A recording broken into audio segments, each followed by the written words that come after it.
Hi guys, I hope you all are doing great. Welcome to my podcast. This is Tashu and you are listening to Tashu Tells. So, in this podcast, I have with me Mr. Kartikye Sharma, who is the founder of Karma Points. तो Karma points एक social impact startup है and जब भी आप एक social impact startup के बारे में सुनते हो आपके दिमाग में यूजुअली क्या आता है अच्छी अच्छी इमेजेस राइट। लेकिन इस पॉडकास्ट में होने वाले हैं कुछ ऐसे मोमेंट्स। देखिए लिंक्डइन पे तो लोग अक्सर एक बहुत क्यूरेटेड इमेज दिखाते हैं। Private charitable market in India in 2022 is 105,000 crore. तो why is doing charity not as simple as buying something on Amazon? सबसे बड़ा contribution founder का नहीं होता है क्योंकि एक अकेला फाउंडर कुछ नहीं कर पाता। अगर मेरे को रोना ही है तो I would rather cry in a Lamborghini than cry on a bicycle. पर माय क्वेश्चन है कि रोना क्यों है भाई? सो हम आज के पॉडकास्ट में बात करने वाले हैं सोशल इम्पैक्ट स्पेस के बारे में, स्टार्टअप स्पेस के बारे में, एक फाउंडर कैसे काम करता है, कैसे एक ऑर्गेनाइजेशन वर्क करती है and a lot of different things. So stay tuned in this episode till the end to catch the ज्ञान। Hi, welcome Kartikeya sir. Thank you Tashu. And कैसा चल रहा है दिन अभी तक? अभी तक तो काफ़ी कठिनाइयों से भरा हुआ था, देखते हैं हम सुलझेंगे नहीं सुलझेंगे। So first of all thank you इस पॉडकास्ट को टाइम देने के लिए एंड मेरे लिसनर्स को टाइम देने के लिए। एंड आई एम श्योर बहुत चीज़ें आज निकलने वाली है, बहुत सारे अलग अलग चीज़ों के बारे में। सो सबसे पहली चीज़ मेरे पास है आपसे पूछने के लिए कि मैंने आपके बारे में थोड़ी बहुत रिसर्च की, थोड़ी बहुत चीज़ें अपने लिसनर्स को भी बताई है, बट जो थोड़ी बहुत चीज़ें मुझे पता चली आपके लिंक्डइन से कि आपने पहले इंजीनियरिंग कर रखी है, फिर आपने अलग अलग ऑर्गेनाइजेशन एंड कंपनीज में काम किया है एंड अब आप एक फाउंडर हो कर्मा पॉइंट्स स्टार्टअप के। सो इस जर्नी, इस स्टोरी के बारे में कुछ बताइए। देखिए लिंक्डइन पे तो लोग अक्सर एक बहुत क्यूरेटेड इमेज दिखाते हैं। वो क्यूरेटेड इमेज में आपको ये नहीं दिखेगा कि जर्नी के पीछे की सच्चाई क्या है। फिर आप कुछ ऐसी चीज़ बताइए जो आपके लिंक्डइन पे ना हो। तो I think a lot of change in my journey shows my indecisiveness more than anything else.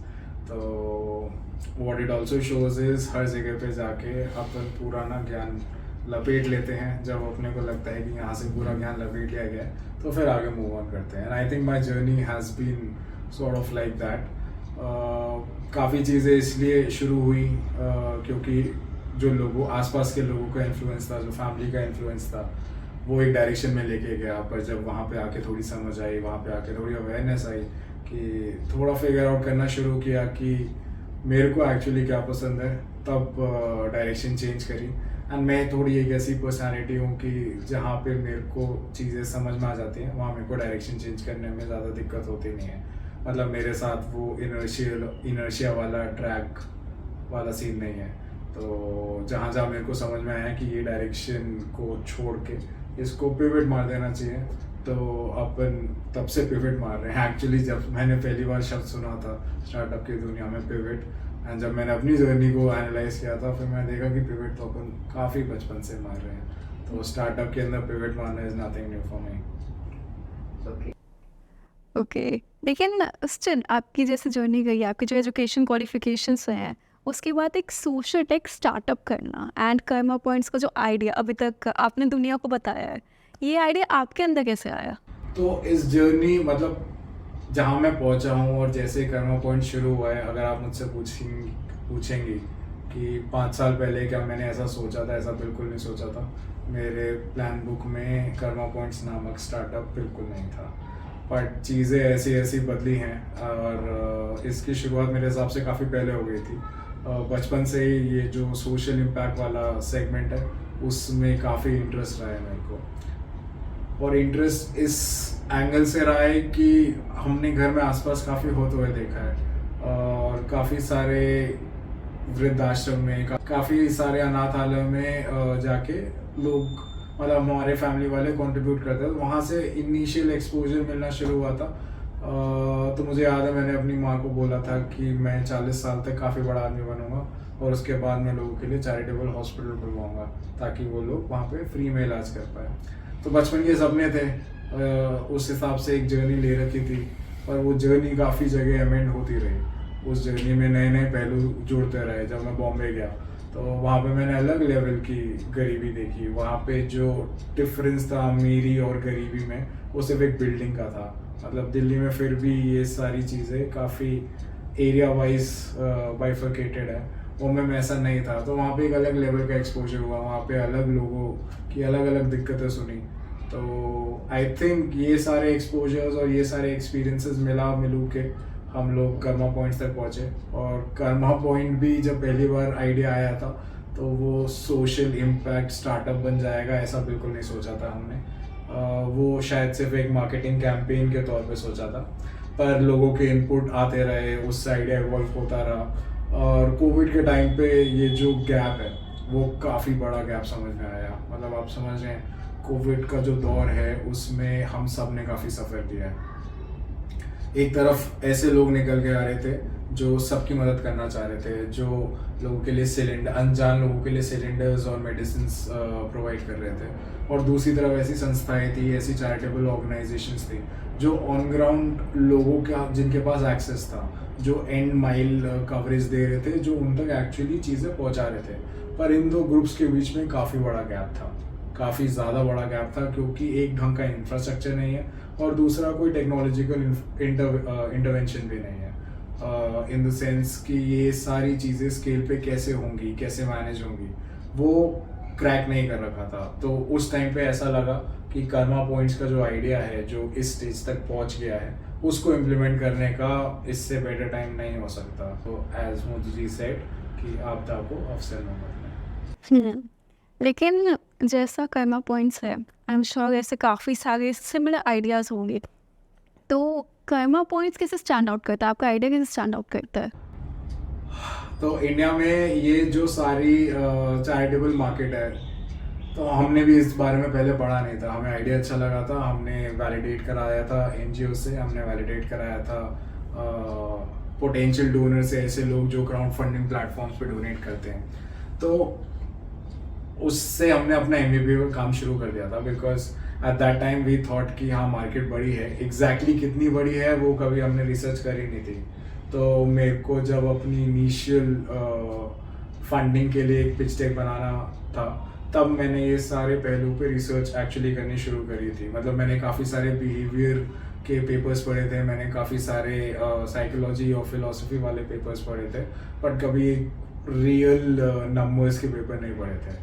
So when I started researching, I found out that the actual number of private donation in India is 105,000 crores.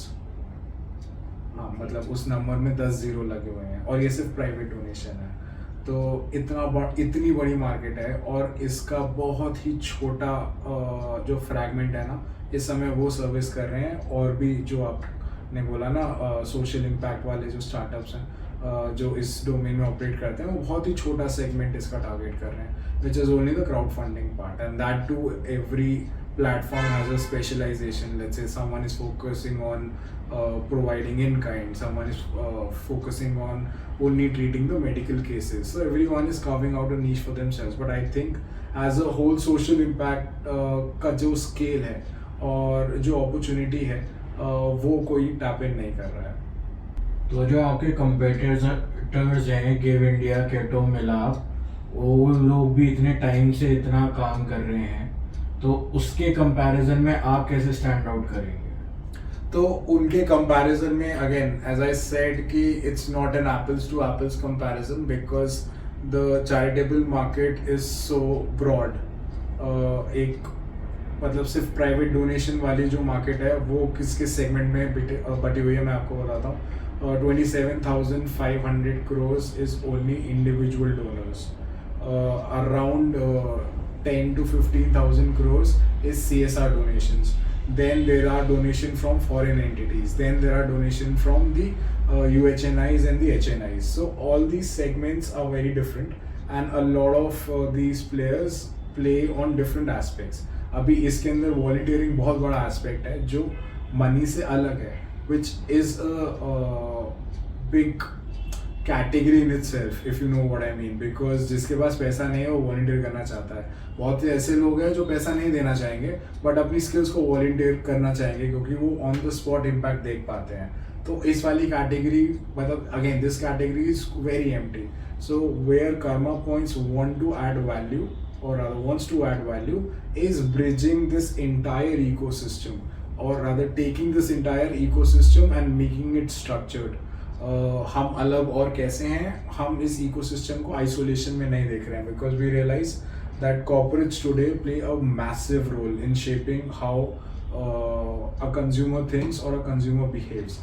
And अगर corporates इस ecosystem का part होंगे then I think जो हमारी चाह है, जो Karma Points का ऑब्जेक्टिव है, that is converting acts of charitism into daily habits.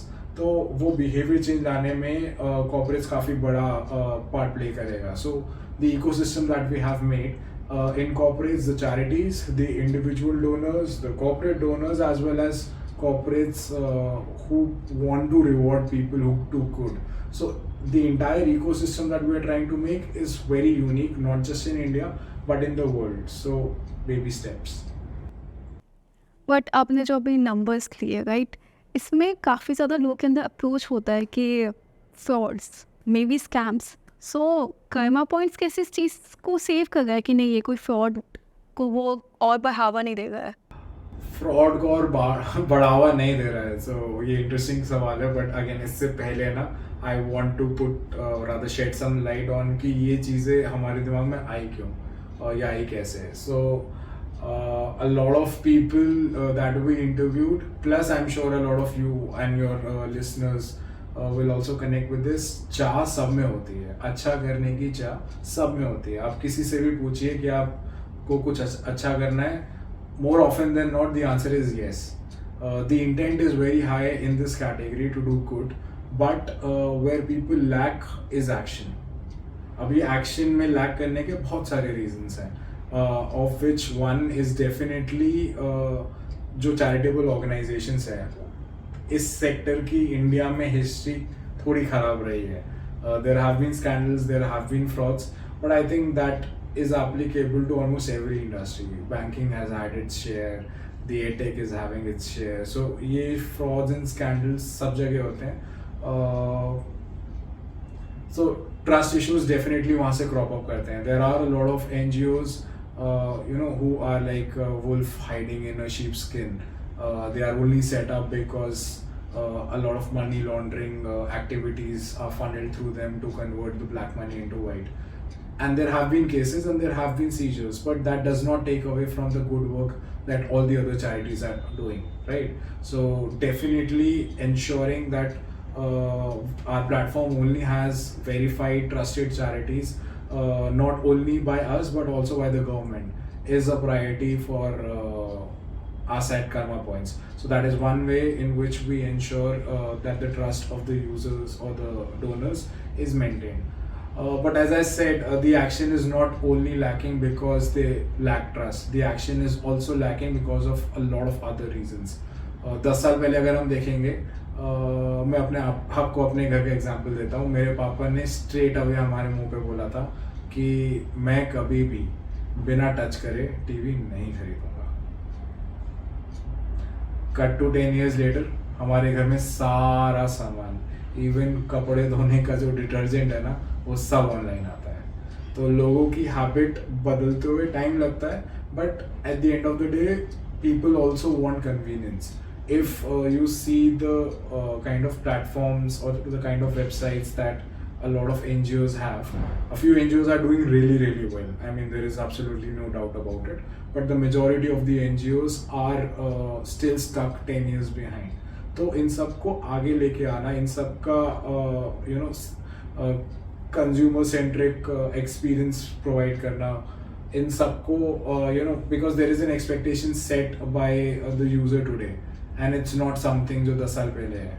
आजकल हमें सब अपनी टिप्स पे चाहिए. One of our donors whom we initially interviewed before launching the MVP, उसने मेरे को बोला कि यार डोनेशन करने के लिए पता है कितना एफर्ट लगता है. पहले ऑनलाइन जाओ, फिर सर्च करो कि यार इनमें से ये सही लग रही है, ये सही नहीं लग रही है. उसके बाद डोनेशन में भी वो स्टॉक फुटेज लगी हुई है, तो फिर समझ में नहीं आता कि ट्रस्ट करना है नहीं करना. तो why kind I have an experience that is exactly like Amazon. मेरे को पता है कि अमेजोन की गारंटी है, कोई भी सेलर है, अगर उसका सामान नहीं आया तो Amazon takes care of it. तो why is doing charity not as simple as buying something on Amazon? So that is another reason why this category has not seen a lot of action. So it's a culmination of a lot of things. This journey that we are on is going to be a long one, and everyone associated with that journey knows that it is going to be a long one, because great companies are not built in a day, they're built in a decade. एक आपने अभी बताया कि आपका ये idea था Karma Points का, एक बहुत ही अच्छा आइडिया था, एंड इस आइडिया को एक स्टार्टअप बनाना, ये जो जर्नी गई है, इसमें सबसे बड़ा कंट्रीब्यूशन तो एक फाउंडर का होता है. तो आपने एग्जैक्टली क्या काम किया एज अ फाउंडर? तो इस सवाल को मैं थोड़ा डिसएग्री करना चाहूँगा. सबसे बड़ा कंट्रीब्यूशन फाउंडर का नहीं होता है, क्योंकि एक अकेला फाउंडर कुछ नहीं कर पाता.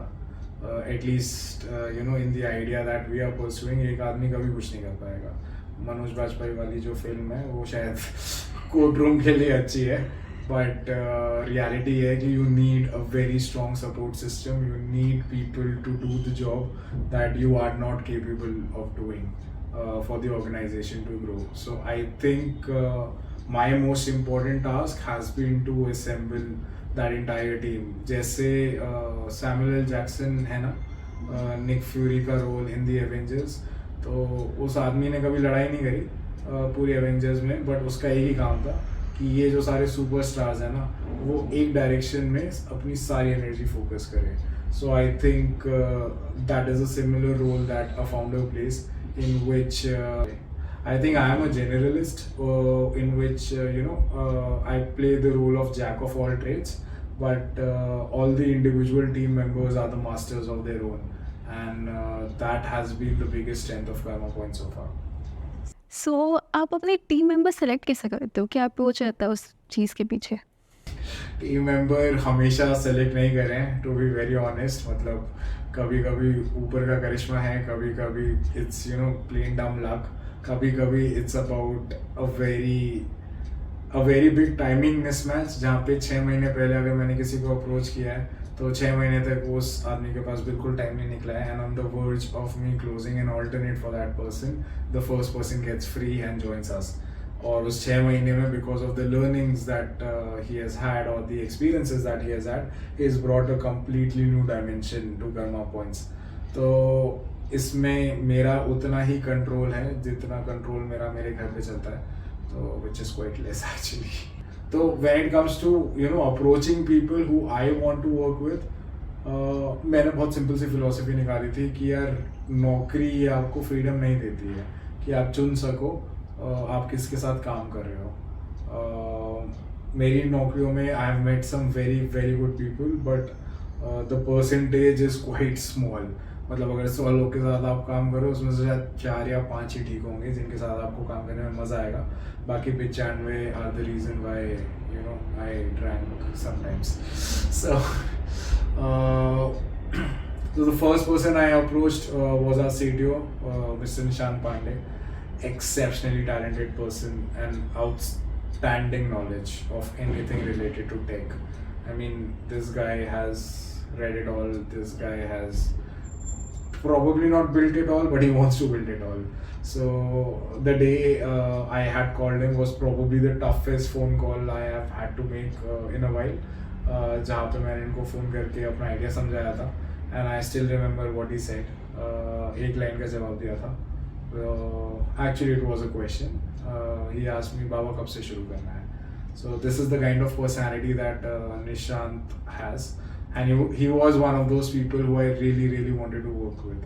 So since I had Nishant, and that's when this philosophy kicked in कि नौकरी में जो नहीं हो पाया वो अपन यहाँ करेंगे. तो जितने भी लोग चुनेंगे वो ऐसे होंगे who I like to work with. If there is someone who I have a need for and but is not the right fit, I would get that person on a freelance. I would never associate them in the company for a long term. क्योंकि काम एक जगह होता है और काम करने वाले एक्चुअली काफ़ी मिल जाते हैं, बट काम शेयर करने वाले और काम बढ़ाने वाले, आगे बढ़ाने वाले, मतलब क्वांटिटी में नहीं, काम आगे बढ़ाने वाले लोग बहुत कम होते हैं. अपना काम कर तो हर कोई करता है ना, सबको सैलरी मिलती है. सो and a filter for me, while onboarding all the core team members at Karma Points, was हर किसी को equity मिली है, हर किसी को, सबको अलग अलग quantity मिली है based on the time that they are going to kind of give to the organization, but everyone has equity, everyone has stake in the game, and no one has a cash payout, at least in the core team. So I think that tells me a lot about their dedication and their belief in the idea, and most importantly how all of them, for all of us, this is like a retirement plan कि ये करेंगे, अच्छे से करेंगे, बड़ा करेंगे, और फिर शायद कुछ और नहीं करेंगे. ओके, एक चीज़ और थी, लाइक जब भी एज एम्प्लॉयर पर्सपेक्टिव से बोलूँ तो कोई भी एम्प्लॉयर अगर इमेजिन करता है जॉइनिंग अ न्यू ऑर्गेनाइजेशन, तो एक वो एक फैंसी सा ऑफिस एंड वैसी चीज़ें सोचता है, but Karma points completely remotely work कर रहा है अभी. सो डू यू थिंक एक सही अप्रोच है अभी तक इन? आप हमारा फैंसी सा ऑफिस देखिए, हमने फेरी लाइट्स लगा रखे हैं यहाँ पे, वहाँ पौधा भी है, यहाँ पे एक वाइट बोर्ड भी है जिसके ऊपर हमारा एजेंडा लिखा हुआ है. तो ऑफिस तो जहाँ बना हो वहाँ से बन जाता है. In the COVID scenario, we have seen a lot of people who have worked for months on from Bali, from Himachal, from Goa, from Europe. तो जहाँ शिद्दत से बैठ के काम कर लो, that is the office. That is, I think that's a philosophy that all of us have. हम में से किसी में कीड़ा नहीं है एक ऑफिस स्पेस, मुद्दत में है बट वो बच्चा है, वो समझ जाएगा कि ऑफिस स्पेस हो, वहाँ पे रोज़ आओ, रोज़ लोगों से बात करो. See, it's important to meet and it's important to have those conversations, क्योंकि जो चीज़ें आप मिलके डिस्कस कर सकते हो, या जो एकदम से इनसाइट मिलके स्पार्क होती है, या रैंडम डिस्कशंस में कुछ नई चीज़ें निकल जाती है, वो फ़ोन पे शायद नहीं होती है. I recognize that, but this is not the kind of job profile that a lot of people do, right? A lot of people sit in front of a system and work for 6 hours, 7 hours, 8 hours, right? And this activity can be done anywhere. Obviously, we have slots wherein there are weekly meetings. There are specific places we go out for a casual drink where we don't discuss work at all. So we have those things in place, and honestly, the kind of people that are there in Karma Points, किसी को कुछ बोलने की जरूरत नहीं है. किसी का मन होगा वो उठ के इस आलीशान ऑफिस में आ जाएगा, कभी कभी साथ में कुछ ले भी आता है ताकि माहौल बन जाता है, बट काम सिर्फ शिद्दत से होता है एंड शिद्दत वालों की कमी नहीं है. So even in our policy, I mean you are a testament to that. We don't look at degrees, we don't look at what's your background, we don't look at what job profile you have actually applied for. वो profile इसलिए लिखनी पड़ती है क्योंकि वो नौकरी या LinkedIn आपको डालने नहीं देता कि आप अगर अच्छे बंदे हो तो हम हायर कर लेंगे. But that's our philosophy that if you have the right attitude, if you have the belief in the idea, skill set तो you can learn or we can teach you, that's not a problem. But if you really want to work for something like this, if this really motivates you, then that's enough for us. Okay, so मैं आपकी journey में थोड़ा सा पीछे जा रही हूँ and आपने काफ़ी सारे कंपनीज में भी काम किया है.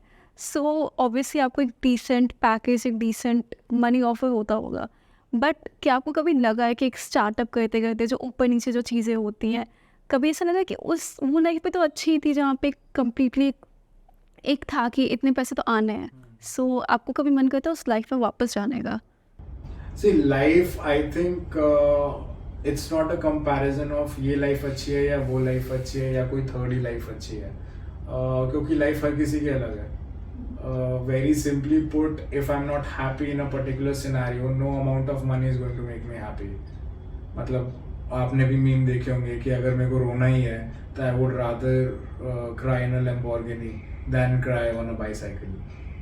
और माई क्वेश्चन इज कि रोना क्यों है भाई, मतलब ये एजम्पशन क्यों है कि रोना है. So I feel the life that you describe कि एक एमएनसी में स्टेबल जॉब है, स्टेबल इनकम है, आपके वो हर 2 साल में 3 साल में प्रमोशन मिल रहा है, हर साल अप्रेजल मिल रहा है, that's a very good life for a lot of people. But I don't think that's a life for me, and that's my personal choice. I am not saying कि अपनी एमएनसी की नौकरी या छोड़ दो, अगर तुम स्टार्टअप नहीं कर रहे हो तो तुम चूते हो. मतलब there are lot of people who have promoted this hustle culture कि अगर आप सुबह 6 बजे नहीं उठ रहे हो तो आपकी ज़िंदगी तबाह है. आई डोंट थिंक कि तबाह है, सब कुछ भी नहीं है.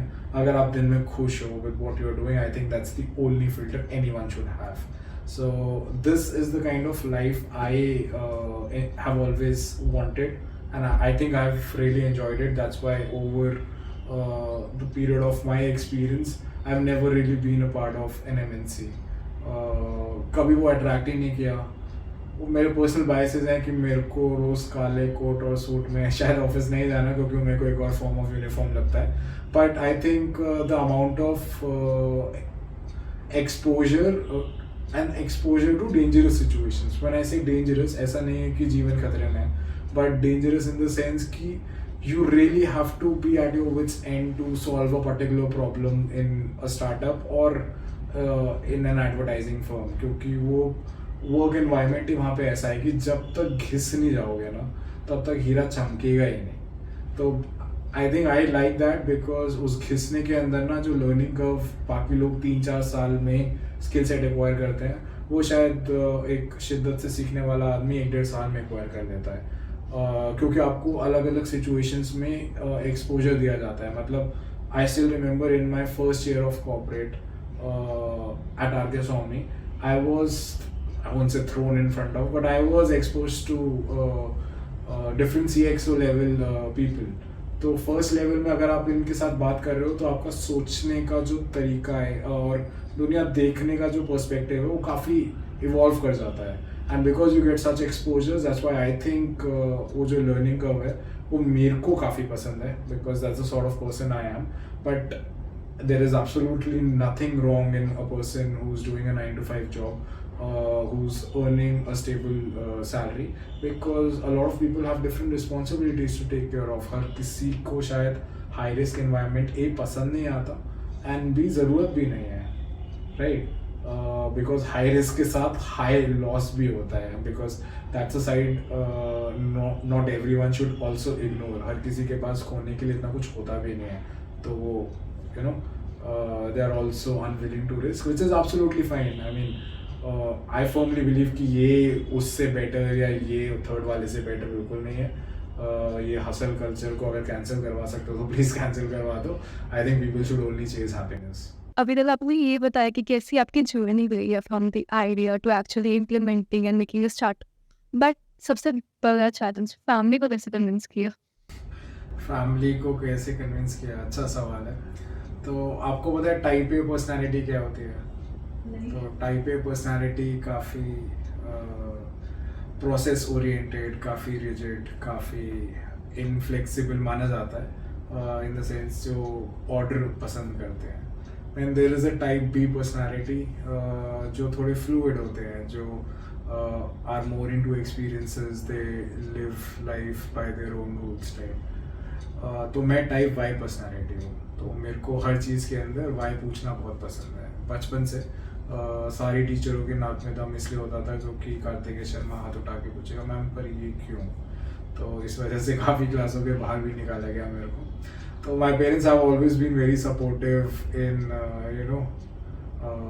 Quenching my curiosity. एंड जो डिसीजंस मैंने लिए लाइफ में वो हमेशा they were of the opinion that it's your life, you have to take your decision. So for me, convincing them wasn't a big challenge, because it was just like me telling them that this is the next step that I'm going to do. And like all good people in my family, they just stood up and asked me how can we help. So I would really like to thank my dad to give me that initial startup loan, कि थोड़े दिनों के लिए tension को back foot पे रख के you can only focus on building something, because for a while now the income is going to be affected. So I think parents के अप्रूवल से ज़्यादा the decision kind of upheavals what plans you had for yourself, because 2 साल मतलब मेरी उसी साल Covid strike करने से पहले फेब में शादी हुई थी. तो me and my wife had kind of certain plans for the future. Then obviously COVID disrupted a few of them, and then came my decision to quit my job and start something of my own. So that also sent us in a different direction, but again she has been very supportive of this kind of craze of mine, and I think it's because of a very solid support system that we are where we are. तो मैं अब आपसे पूछना चाहती हूँ कि आपने Karma points के बारे में इतना कुछ तो बताया है कि आइडिया क्या है, कैसे अब तक बना है, लेकिन कर्मा पॉइंट्स एक्चुअली काम कैसे करता है? तो कर्मा पॉइंट्स जो नाम है उसी के अंदर छुपा हुआ है कि वो काम कैसे करता है। ये एक टेक प्लेटफॉर्म है जिसमें अच्छे कर्म करने के पॉइंट्स मिलते हैं। हमारे पास 75 चैरिटीज़ लिस्टेड है, ये सारी वेरीफाइड है। ये चैरिटीज़ अपने अलग अलग गोल्स लिस्ट करती हैं, तो जो भी इन गोल्स के ऊपर आगे कंट्रीब्यूट करता है उसको हम रिवॉर्ड करते हैं कर्मा पॉइंट्स के थ्रू। अभी हमारे पास 15 ब्रांड पार्टनर्स हैं, जैसे करफिट, नैट हैबिट, चाय पॉइंट, जो अपने अलग अलग टाइप के रिवॉर्ड्स इन लोगों को ऑफर करते हैं जो किसी ना किसी चैरिटी की किसी रूप में मदद करते हैं। ओके, लेकिन आपने कहा कि आप रिवॉर्ड करते हो, तो ऐसा भी तो हो सकता है कि जो लोग आपके प्लेटफॉर्म में आए वो सिर्फ रिवॉर्ड के लिए आए, ना कि अच्छे काम करने के लिए। आई थिंक इसमें पर्सपेक्टिव एंड प्रायोरिटी काफ़ी ज़रूरी है। हमारा जो पूरा इकोसिस्टम है वो बेस्ड है कि आप जब अच्छा काम करेंगे तब आपको रिवॉर्ड मिलेगा। तो just like the ATG rebate that the government offers, if you donate to a charity, that entitles you to get a rebate on your tax. So similarly हम भी उन्हीं को रिवॉर्ड करते हैं जिन्होंने अच्छा काम किया है। अगर हमारे रिवॉर्ड्स इतने अच्छे हो जाएं कि लोग हमारे रिवॉर्ड के लिए अच्छा काम करते हैं, तो मेरे को लगता है इसमें भी कोई बुराई नहीं है। It's a win-win for everyone involved. But इससे पहले मुझे आपसे एक चीज़ पूछनी है। आप स्टार्टअप फील्ड में इतने टाइम से हो रही है, आपने इतना कुछ किया है, बट आपके हिसाब से क्या कोई डार्क साइड है स्टार्टअप स्पेस का जो हमें बाहर से नहीं दिखता है? आई थिंक डार्क साइड के ऊपर रोशनी डालने के लिए मेरे से काफ़ी ज़्यादा इस्टेब्लिश लोग हैं। they'll be in a better position to comment on that. But what I have seen after becoming a founder, जो मेरे को भी इसके अंदर काम करते हुए शायद इतना एक्सपोजर नहीं था, was the mad rush behind getting funding for your startup. तो होता क्या है कि आपको आपने MVP बना लिया, आपके पास इनिशियल ट्रैक्शन भी आ गया, अब टीम साइज थोड़ा सा बड़ा हो रहा है क्योंकि now you are doing different growth operations. अब नए नए कोनों से आपको नई नई ऑडियंस लेके आनी है, so that they try your product, you get feedback, you build more traction and then you know eventually you get to the next level. तो इस सब के बीच में you also have to take care of your finances, you have to make sure that the corpus you have does not run out, and this I feel is a struggle of a lot of startups. मतलब उन काफ़ी लोगों को तो काम धंधा छोड़ छाड़ के फुल टाइम फंड रेजिंग के पीछे पड़ना पड़ता है, they have to hire a special person you know just for fund raising. तो इसके में काफ़ी सारे इंक्यूबेटर्स भी हैं, काफ़ी सारे नेटवर्क्स भी हैं, but I think because there is such a mad rush and because you know there is in Vogue startups और स्टार्टअप स्पेसेस, अगर आप इस कम्युनिटी या इस कैटेगरी से नहीं हो, so you know you don't really generate a lot of interest. तो I think there is a very big imbalance because a lot of startup founders whose interest or core skill set lie in you know making a particular or rather solving a particular problem, they have to you know leave everything behind और उसके बाद parallel आपको fund raise करना पड़ता है। तो I think इस imbalance की वजह से a lot of brilliant startups don't even see the light of day क्योंकि उनका फंडिंग में कभी नंबर आया नहीं। So this is, I think this kills a lot of startups because not everyone is privileged enough to have someone bankrolling them or you know whose parents can loan out a little money for them to sustain for a while. A lot of people aren't able to raise funds, and a brilliant idea that could have been you know a big one not just for India but for the world dies before it is ever born. सो मुझे आपसे पूछना है कि आपके हिसाब से एक startup इस इम्बैलेंस से कैसे ओवरकम करता है? काफ़ी सारे स्टार्टअप्स इस इम्बैलेंस को ओवरकम नहीं कर पाते हैं, इसलिए they don't get funding. But again through this answer I want to make clear कि this is not a fault finding answer, कि मैं ये नहीं कह रहा हूँ कि इन्वेस्टर्स की गलती है, मैं ये नहीं कह रहा हूँ कि स्टार्टअप्स की गलती है. आई think it's a pure function of demand and supply. ज़्यादा स्टार्टअप्स है, इन्वेस्टर्स कम है, तो इन्वेस्टर्स की ज़्यादा डिमांड है. So it is kind of a responsibility for each startup to be a little novel and make their offering interesting for the investor. I think on the other hand, investors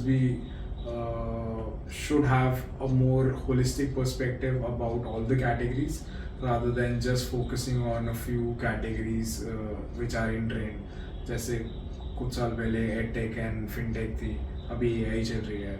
so I think if they look at the entire ecosystem more holistically, then I think काफ़ी अलग अलग domain से अलग अलग startups आ सकते हैं, and this imbalance that is there will sort of be थोड़ा सा एटलीस्ट सही डायरेक्शन में मूव करेगा.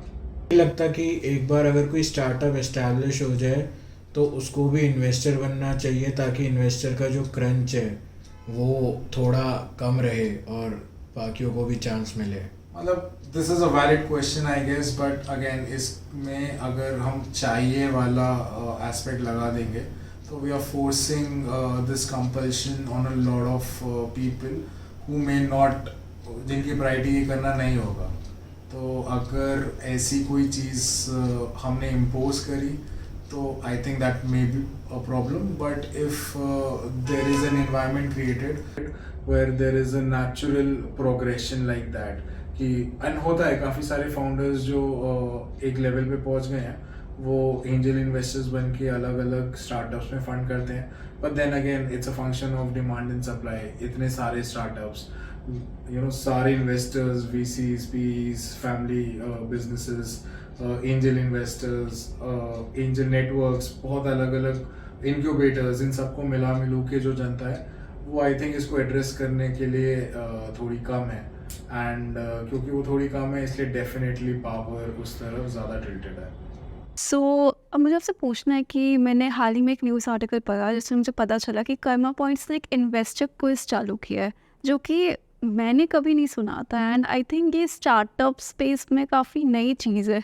सो आप उसके बारे में कुछ बताइए. I think Investor Karma Quiz is our attempt at finding the right investors for us because as I said, जो भी टीम मैंने बनाई है इस बार काफ़ी चुन के बनाई है.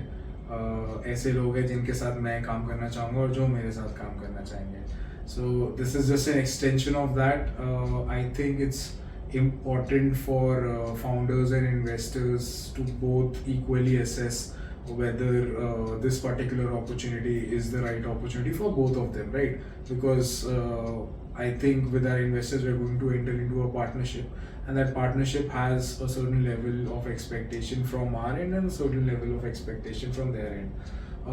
तो इसका मिलना काफ़ी ज़रूरी है, एक्सपर्टीज़ का मिलना काफ़ी ज़रूरी है. There may be a brilliant investor whose expertise and knowledge base makes him a very fine addition to any fintech firm. हो सकता है क्योंकि उनको इन्वेस्टमेंट बैंकिंग में काफ़ी एक्सपीरियंस है, स्टॉक ट्रेडिंग में काफ़ी एक्सपीरियंस है, XYZ. But they may or may not be a good fit for us. So I think it's important for us to evaluate the investor as well. Secondly, I think working in the social impact space एक ना misconception बन जाता है कि यार ये लोग ना सिर्फ अच्छी चीज़ करेंगे, ये लोग बिजनेस नहीं करेंगे. So that is a perception that we definitely do not want in our investors, because what we are trying to build over here is something that can really revolutionize how people look at charitable giving. So it's important for us to kind of find the right people who share that vision, for whom the story or the painting that we want to create or the value that we want to give out is the same and is in line with what they're also seeking in life.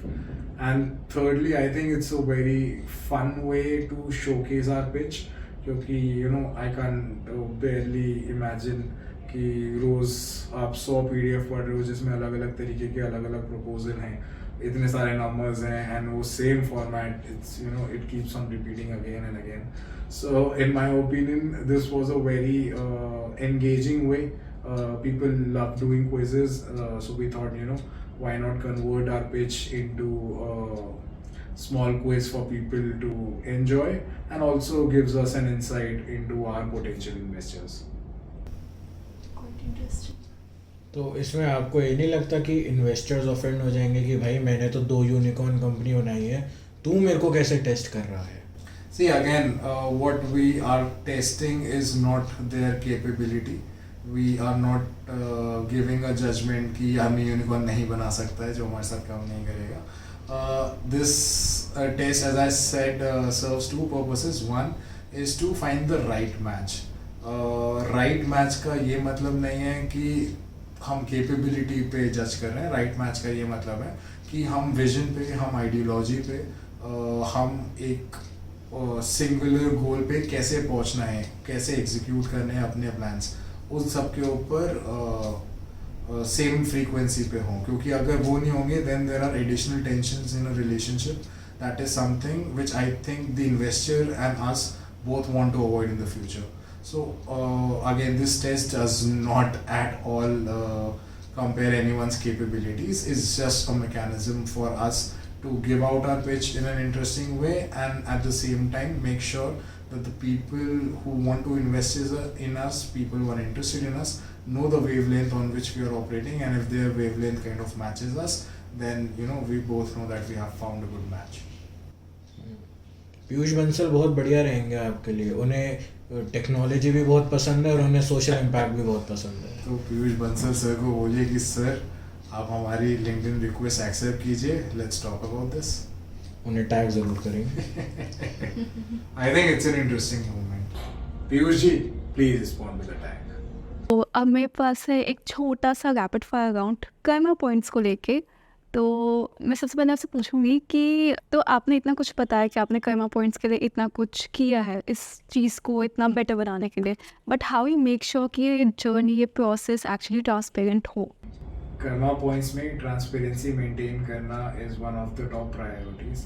So every NGO that we onboard goes through various steps of checks, जिसके अंदर from collecting government documents to collecting financial documents to cross verifying everything that they say by visiting the on-site minimum twice, making content with them so that we understand their story, we understand the narrative that we can build for donors to get interested in the work that they're doing. So for all of this there are different steps at different positions. So every NGO that we onboard goes through these rigorous steps to make sure that everything is legit and in place. How you make sure that this charity doesn't become a vanity? So again, I'll go back to my previous answer where we are rewarding people who do charity first. So we are more interested in more people doing charity more regularly. As I said, we want to make a habit out of it. So अगर इस पूरे process में बहुत सारे लोगों का भला हो रहा है और थोड़े से लोगों को वैनिटी चढ़ भी रही है, तो I don't think it's a bad proposition as it is. As I said कि अगर लोगों को रिवॉर्ड्स पसंद आ रहे हैं, इसका मतलब है कि our business development team is doing an awesome job recruiting those rewards for our donors and they really like it. So I think अगर थोड़ी सी वैनिटी आ रही है इसमें कोई बुरी बात नहीं है. लोग जब एक जॉब करके एक राउंड जॉब करके आते हैं, उसको अपनी इंस्टा स्टोरी बना देते हैं. तो अगर कोई किसी का भला कर रहा है और उसको अपनी इंस्टा स्टोरी बना रहा है, so I don't think there is anything wrong with that. Why you think people should choose Karma Points than any other similar startup? To donate. तो आई थिंक कि डोनेट करना पहले काफ़ी इम्पॉर्टेंट बात है. If a lot of people start donating regularly in a more transparent manner and in a more accountable manner, then automatically the category grows and पूरी category में every player will grow with them. But apart from that, the steps or rather the features that we have that are different from The other people out there are, I mean, we have a list of those, but most importantly, we have a volunteering module in which we allow people to contribute not through just money but also through time and effort, because I think a lot of people want to see the impact of volunteering work, which is more satisfying to some people. For them, it's a good alternate. Secondly, we have, as I said, transparent charities that are verified, whereas a lot of other crowdfunding platforms have individual donors, and there have been kind of incidents of people faking their reports. So, but the most important thing that I feel is that the way we are approaching charities is very different from the way these people are approaching.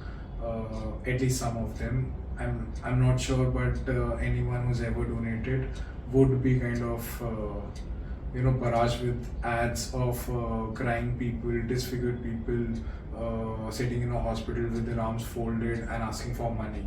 I think there is a better way to raise awareness. I think there's a better way to conduct charity. I think doing charity is a very positive, a very wholesome thing to do. It gives people that warm feeling, which makes us glow after helping anyone. So this category needs someone who approaches charity like that, and I think Karma Points is the player to do so. तो एक चीज़ मैं आपसे पूछना चाहती हूँ कि there are lot of startup options like fintech, edtech, but कोई भी इन्वेस्टर एक चैरिटेबल स्टार्टअप पे क्यों इन्वेस्ट करे? आपका सवाल काफ़ी अच्छा है. तो जब हम लोग कर्मा पॉइंट्स शुरू कर रहे थे तो हमें पता था कि डिमांड है, पर हमने कभी क्वांटिफाई करने का सोचा नहीं था उस टाइम पे, क्योंकि उस टाइम एक्साइटमेंट प्रोडक्ट बिल्ड करने के लिए नया नया जज्बा है. आपको MVP निकाल के टेस्ट करना है तो मार्केट में वैलिडेशन है भी या नहीं है. तो जब फंड रेजिंग की पहली बार बात आई, मैं अपना पिच डेक बनाने लगा, तो तब हमने एक्चुअली इसके नंबर्स के ऊपर रिसर्च करनी शुरू करी. The total private charitable market in India in 2022 is 105,000 crores.